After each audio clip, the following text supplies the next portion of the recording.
चलाई कमर गाना ना सुनाई पड़े, छूट जाता बीट हमर पब्लिक साउंड करे।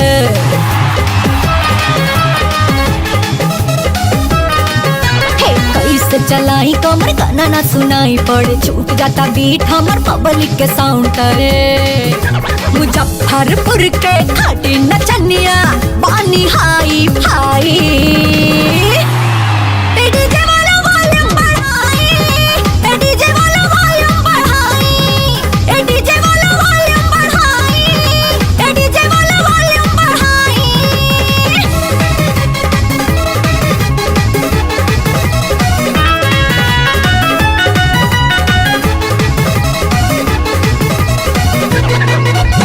मौसम हॉट बना द, गाना भोजपुरिया बजा द।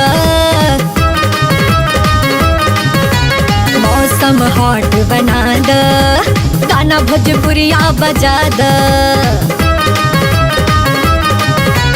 हीरो पवनवा के फैन एजा बाड़े, लॉलीपॉप गाना बजा द।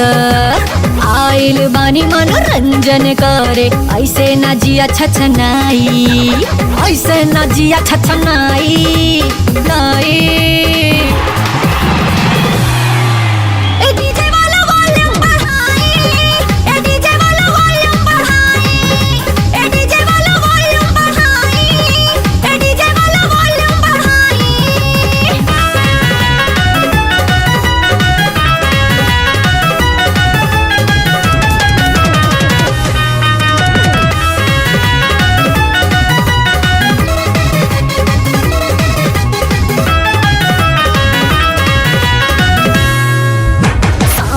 के चक्कर में बिगड़ी हमनी के साटा,